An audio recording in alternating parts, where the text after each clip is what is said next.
आशा करता हूं आप सब बहुत अच्छे होंगे। मेरा नाम है सिद्धांत अग्निहोत्री। स्टडी ग्लोस पे आपका बहुत बहुत स्वागत है। ऑल आइज ऑन एसएससी, हम बिल्कुल नज़र बनाए हुए हैं और आज हम बात करेंगे डोनाल्ड ट्रंप को हटाना पड़ेगा। डोनाल्ड ट्रंप अगर नहीं हटते हैं तो हालात बहुत बुरे हो जाएंगे। अब इसने क्या किया है, मैंने बताया था कि इसके 4 साल जो है ना, ये पहला साल है और इसमें सब कुछ हो गया है और इसने खूब मजे मारे हैं। लेकिन ये आदमी यहां नहीं रुकने वाला। डोनाल्ड ट्रंप ने अपनी 2 न्यूक्लियर सबमरीन जो हैं वो एकदम रशिया के पास भेज दी हैं। ठीक है, अब ये मैंने आपको कल बताया था कि इन्होंने इंडिया और रशिया को डेड इकोनॉमीज बोला है। अब आज इन्होंने ये तक बोल दिया है कि रशिया जो भारत रशिया से तेल नहीं खरीदेगा। बहुत सारी चीजें इन्होंने बोली हैं। ठीक है, लेकिन रशिया और अमेरिका, अगर ये दोनों ताकत, वैसे तो प्रॉक्सी वॉर लड़ी रहे हैं ये दोनों, और आज से नहीं, ये 1945 से लड़ रहे हैं। वर्ल्ड वॉर 2 में साथ थे और उसके बाद खुद ही आपस में भिड़ गए। तो प्रॉक्सी वॉर तो अभी तक चलता चला आ रहा है रशिया और अमेरिका के बीच में, इसमें कोई दो राय नहीं है। लेकिन डायरेक्ट वॉर का कभी खतरा मंडराया नहीं, बट अब चीजें बदलती हुई दिख रही हैं। बात करेंगे दोस्तों, आज फाइनली हम इस बैच को बंद कर देंगे। मात्र 400 रुपए का ये कोर्स है। डिस्क्रिप्शन कमेंट बॉक्स में डीप वर्क का लिंक दिया है। पहली क्लास कल हुई थी, दूसरी क्लास 2 मिनट टेक्निक आज होगी, तो फटाक से कोर्स को अवेल करें। तो अमेरिकन प्रेसिडेंट जो हैं, इन्होंने 2 न्यूक्लियर सबमरीन जो हैं वो ऑर्डर कर दी हैं। ठीक है, अब ये एक रेटोरिक एस्केलेशन है।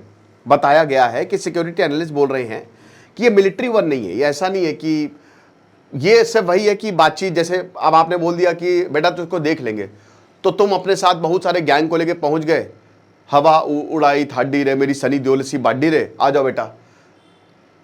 लड़ाई नहीं की, बस दिखाया कि ये ताकत है हमारी। तो बस वही है कि अपनी ताकत दिखाने के लिए एक मूर्ख को जब आप इतनी ताकत दोगे तो वो यही काम करता है। ठीक है, तो डोनाल्ड ट्रंप एक बंदर की जैसे ही उछल रहे हैं और अमेरिका ने ऑलरेडी न्यूक्लियर सबमरीन है ना। ऐसा नहीं कि न्यूक्लियर पावर्ड सबमरीन हर जगह तैनात है, हर देश की तैनात है। लेकिन दोस्तों ये एस्केलेशन डेंजरस हो सकता है। डोनाल्ड ट्रंप ने ये बोला है कि जो हाईली प्रोवोकेटिव स्टेटमेंट दी गई है दिमित्री मेदवेदेव, जो कि फॉरेन प्रेसिडेंट रहे हैं, अब अभी ये डेप्यूटी चेयरमैन है सिक्योरिटी काउंसिल रशियन फेडरेशन, मैंने 2 न्यूक्लियर सबमरीन जो है वो एप्रोप्रिएट रीजन पे पोजीशन कर दी है। उसके बाद ये कहते हैं कि जस्ट इन केस ये जो बेवकूफ और इंफ्लेमेटरी स्टेटमेंट्स हैं, अगर इससे ज्यादा हुए तो हम हमला भी कर देंगे।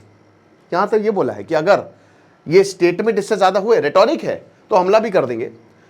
बहुत जरूरी है शब्द, बहुत वर्ड्स आर वेरी इंपॉर्टेंट, और इन्हीं के वर्ड्स को वैसे कोई सीरियसली लेता है नहीं, और कई बार अनइंटेंडेड कंसिक्वेंसेस हो सकते हैं। तो मैं यही उम्मीद करूंगा कि इस तरीके का ना हो। Thank you for your attention to this matter. अब डोनाल्ड ट्रंप ये जो बात बोल रहे हैं ये खतरनाक क्यों है? क्योंकि अमेरिका और रशिया, क्यूबन मिसाइल क्राइसिस आपको याद है 1962, 14 दिन अक्टूबर, लगभग अमेरिका और रशिया एक दूसरे से लड़ पड़े थे और न्यूक्लियर युद्ध हो ही गया था। एंड टाइम पे डी एस्केलेशन हुआ। वो एक ऐसा पॉइंट था जब अमेरिका और रशिया एकदम युद्ध के करीब आ गए थे। ओके, 1991 में जब सोवियत टूटा, उसके बाद सॉल्ट ट्रीटी जो है वो साइन की गई। 1 लाख से ऊपर न्यूक्लियर वेपन दोनों देशों के पास थे। उसके तहत दोनों ने अपने न्यूक्लियर वेपन्स को खत्म किया। ठीक है, जो भी इनके पास हथियार रहे। और फिर हम ये देखते हैं कि 6-7 हज़ार के करीब जो है दोनों ही देशों के पास न्यूक्लियर जखीरे रह गए। लेकिन है एक ही न्यूक्लियर बॉम्ब जो है वो पूरी दुनिया को तबाह करने के लिए काफी है। ओके, अब फिर आते हैं डोनाल्ड ट्रंप। अब डोनाल्ड ट्रंप का रशिया से जो नाता है वो आप देख ही सकते हैं। व्लादिमीर पुतिन ने, ऐसा बोला जाता है कि 2016 में रशिया की मदद की, अमेरिका की मदद की, डोनाल्ड ट्रंप की मदद की ताकि वो पावर में आ जाए। तो व्लादिमीर पुतिन ने मदद की इनको। जो उस समय हिलेरी क्लिंटन के जो इतने सारे लीक्स हुए थे उसमें व्लादिमीर पुतिन और रशियन हैकर्स का बहुत बड़ा हाथ था। कुछ रिपोर्ट्स तो यह भी दावा करते हैं कि डोनाल्ड ट्रंप एक्चुअली एक रशियन एजेंट है, लेकिन इस चीज ने इन सबको झुठला दिया है। डोनाल्ड ट्रंप रशिया को हमेशा से अपना दोस्त मानते हैं, व्लादिमीर पुतिन को हमेशा से अपना दोस्त मानते हैं। लेकिन जब से रशिया यूक्रेन वॉर हुई है, डोनाल्ड ट्रंप जो है जब से आए हैं अभी जनवरी में, वो ये कह रहे हैं कि रशिया को हथियार डालने होंगे, चाहे जो भी हो, आप हथियार डालिए। उन्होंने बार बार इस बात को दोहराया है और उन्होंने ये भी बोला है कि मैंने बात कर ली है व्लादिमीर पुतिन से और वो डी एस्केलेशन करने के लिए तैयार। लेकिन हुआ नहीं डी एस्केलेशन, युद्ध और तेज हो गया। यूक्रेन ने सबसे बड़ा ड्रोन हमला कर दिया। आपने फिर वो व्लादिमीर जेलेंस्की का भी देखा कि पब्लिकली कैसे ये व्लादिमीर जेलेंस्की की डोनाल्ड ट्रंप ने बेइज्जती की। ओके, तो अब क्या हुआ कि अभी डोनाल्ड ट्रंप ने बोला कि आपके पास 50 दिन है। अब 50 दिन के अंदर अंदर अगर आपने युद्ध नहीं रोका, 2 महीने पहले उनका स्टेटमेंट था, तो आप देख लीजिएगा, और युद्ध रुका नहीं और तेज हो गया। तो डोनाल्ड ट्रंप का ईगो हर्ट हो गया, नार्सिसिस्टिक पर्सनालिटी है। तो डोनाल्ड ट्रंप ने बोला कि बेटा तुमसे जो भी बिजनेस करेगा ना, हम उसको भी नहीं छोड़ेंगे। तो भारत के ऊपर सैंक्शंस लगा दिए, तगड़े सैंक्शंस लगा दिए। अब मतलब सैंक्शंस तो नहीं बोलेंगे, लेकिन भारत को रोक दिया, तुम रशिया से बिजनेस नहीं करोगे, बना लो टैरिफ, लो ट्रेड वॉर।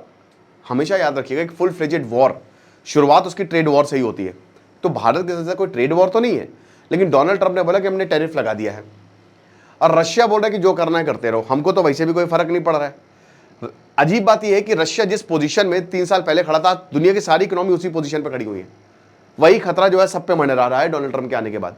ओके, तो अब क्या हुआ कि इधर दिमित्री मेदवेदेव हैं, जैसे ही उन्होंने भारत पे, क्योंकि अब डोनाल्ड ट्रंप ना अपने असली रूप में आ गए हैं, तो डोनाल्ड ट्रंप जो है अब वो सब कुछ करेंगे जिससे पूरी दुनिया को, उनकी कोई बात नहीं मानेगा तो नीचा दिखाया जाए। अब भारत क्योंकि रशिया से भी ट्रेड कर रहा है, और डोनाल्ड ट्रंप के रशिया से रिलेशन बिल्कुल भी खराब, बहुत ही खराब है, हो गए इस समय, उनकी बात मानी नहीं। तो इसीलिए यहां पे इनको डेड इकोनॉमी बोल दिया। अब भाई मेदवेदेव का ये बयान आया था, कल मैंने ये बताया भी था कि अगर कुछ शब्द जो है वो फॉर्मर प्रेसिडेंट के जो कुछ शब्द हैं वो इससे इतना ज्यादा प्रेसिडेंट भड़क सकते हैं, तो यानी कि हम सही दिशा में चल रहे हैं। फिर उसके बाद इन्होंने ये चीज बोल दी, जो डेड हैंड का जो कंसेप्ट है दोस्तों, उसमें ये है कि मान लीजिए कि ये सोवियत मतलब 1945 से लेकर 1991 तक कि ऑटोमेटेड न्यूक्लियर रिस्पॉन्स है। अगर कंट्री की लीडरशिप जो है वो खत्म हो जाती है, तो अपने आप जो न्यूक्लियर वेपन्स है वो अपने आप जो है वो देश पे जाके गिर जाएंगे। जैसे अमेरिका मान लीजिए CIA व्लादिमीर पुतिन इन सबको मार देती है, तो अपने आप जो है वो रशिया से न्यूक्लियर वेपन्स जाएंगे मिसाइल में, और वो खत्म कर देंगे। ये कोल्ड वॉर एरा का हुआ था, क्योंकि जब ये न्यूक्लियर रेस बहुत तेजी से चल रही थी। ये खत्म हो चुका है वैसे, अब इसका कोई मतलब नहीं है। लेकिन दिमित्री मेदवेदेव ने इसको बोल दिया कि भैया देखो, डेड इकोनॉमीज और डेंजरस टेरिटरी। भाई मेरे ख्याल में डोनाल्ड ट्रंप अपनी फेवरेट ज़ॉम्बी मूवी देखे और ये देखिए कि कितना खतरनाक डेड हैंड हो सकता है, जो एग्जिस्ट नहीं करता है लेकिन एग्जिस्ट कर सकता है। यानी कि एक तरीके से न्यूक्लियर धमकी जो है वो डोनाल्ड ट्रंप को दे डाली। तो डोनाल्ड ट्रंप को न्यूक्लियर धमकी, डोनाल्ड ट्रंप एक चीज सुनते हैं, सुना दिया, कायदे से गरिया दिया यहां पे दिमित्री मेदवेदेव ने डोनाल्ड ट्रंप को कि बहुत उछल रहे हो, अभी बताते हैं। तो अब क्या है कि डोनाल्ड ट्रंप वही दिमाग खराब हो गया, तो डोनाल्ड ट्रंप ने बोला ये 2 न्यूक्लियर सबमरीन, ठीक है। तो 2 न्यूक्लियर सबमरीन जो है वो यहां पर रशिया में तैनात हो गई, और इन्होंने बोला कि हम अपने लोगों को बचाएंगे। अब भैया कहां से बचाएंगे ये पता नहीं, कैसे बचाएंगे ये पता नहीं। कहीं अमेरिकन जो है वो हर जगह सेफ है, खाली अमेरिका में ही नहीं सेफ है। तो ये बस यही नारा जो है हर जगह कि जो भी प्रेसिडेंट और रशिया ने बोला उससे हम अपने लोगों को बचाने वाले हैं। अब पेंटागन से जब पूछा गया, अब मैं तो यही समझ रहा हूं कि आखिरकार ये चल क्या रहा है भाई। इनके खिलाफ देखिए, पार्लियामेंट्री फॉर्म ऑफ गवर्नमेंट में प्रधानमंत्री को हराना बहुत आसान होता है। जब भी पार्लियामेंट्री फॉर्म ऑफ डेमोक्रेसी होगी तो वो रियल डेमोक्रेसी है। क्यों? क्योंकि अगर कुछ भी, क्योंकि he is accountable to parliament, ठीक है। तो पार्लियामेंट के रूल्स के हिसाब से सरकार चलती है, जैसे जो भारत में है। तो अगर डोनाल्ड ट्रंप भारत में भी होते ना, तब तक उनको हटा दिया जाता, अविश्वास प्रस्ताव ला दिया जाता। लेकिन दिक्कत क्या है, जब प्रेसिडेंशियल फॉर्म ऑफ गवर्नमेंट होती है तो आपको इंपीचमेंट लाना होता है, और इंपीचमेंट अभी बहुत मुश्किल है, महाभियोग, ठीक है। क्योंकि यहां पे मेजॉरिटी जो है वो इधर डोनाल्ड ट्रंप की है। पहले हाउस ऑफ रिप्रेजेंटेटिव में मोशन आएगा, फिर सेनेट में ट्रायल होगा। तो अमेरिका में प्रेसिडेंट को हटाना ये बहुत ही मुश्किल होता है, बहुत ही मुश्किल होता है, ठीक है।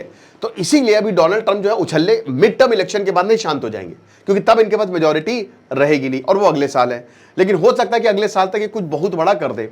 अब दोस्तों प्रॉब्लम क्या है कि देखिए, रशिया और अमेरिका के इस समय रिश्ते बहुत ही ज्यादा खराब हैं। तो ये इन्होंने न्यूक्लियर सबमरीन भेजी है।